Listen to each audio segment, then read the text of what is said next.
एक अपने पुराने कार्यकर्ता थे, अब तो बहुत भारत सरकार में बहुत प्रतिष्ठित पद पर है, वो गुरुदेव के पास गए तो उन्होंने कहा गुरुदेव आपके यहाँ बहुत सारे लोग हैं जो बहुत सारा काम करते हैं, पर कुछ लोग ऐसे हैं कि कुछ काम नहीं करते, तब भी आप उनसे मिलते हैं।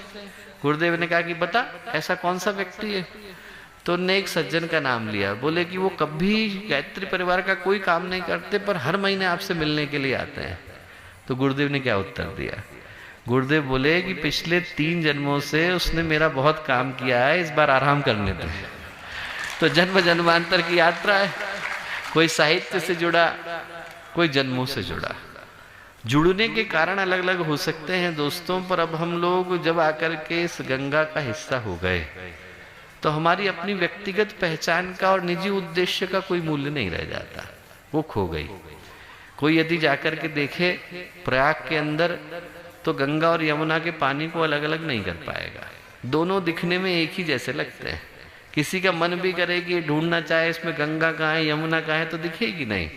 अब जैसे ही हम लोग गायत्री परिवार के अंदर आ गए, हम सब मिलकर के अब गायत्री परिवार का सदस्य हो गए, कार्यकर्ता हो गए, उसके घटक हो गए, उसके अंग बन गए। न मेरी अपनी कोई पहचान है, ना आपकी अपनी कोई पहचान है, हम सब मिलकर के अब गुरुदेव के अंग और अवयव बन गए। और जो अंग अवयव बनने की बाद की यात्रा होती है वो सौभाग्य की यात्रा होती है। जब व्यक्ति गुरुदेव का अंग बन जाता है, उनका अंश बन जाता है, तो बनने के बाद वो यात्रा शुरू होती है जिसको हम दीप बनने की यात्रा कह करके पुकारते हैं। मैं कहूँगा कि आज के दिन सबसे पहले तो हम लोग उस सौभाग्य का स्मरण करें जो गुरुदेव से जुड़ने के नाते हमको मिल पाया। इस संदर्भ में महाभारत का एक उदाहरण मैं आपको दे करके बताता हूँ। महाभारत का युद्ध हुआ, करोड़ों लोग उसमें लड़े, करोड़ों ही मरे, करोड़ों ही हताहत हुए। अब यदि किसी के मन में आए कि हम उन सारे लोगों की सूची बनाएं जो दोनों तरफ से लड़े, उन सबका नाम लिखने के लिए बैठे, तो कोई कितना भी चाहे सबका नाम लिख पाना संभव नहीं। हमारे लिए छोड़ दीजिए, महर्षि वेदव्यास के लिए संभव नहीं जिनने महाभारत को लिखा।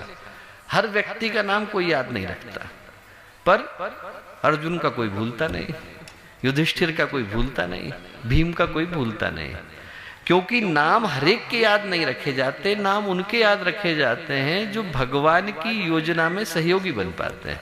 नाम उन्हीं के याद रखे जाते हैं। न जाने कितने आए, न जाने कितने लड़े, उनके नाम कोई याद नहीं रखता, पर भगवान के सहयोगियों का नाम कोई भूलता नहीं।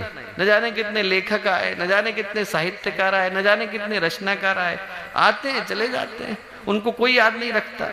पर मीरा को कोई भूलता नहीं, सूर को कोई भूलता नहीं, कबीर को कोई भूलता नहीं, चैतन्य को कोई भूलता नहीं। नाम उनके याद रखे जाते हैं जो भगवान की योजना में सहयोग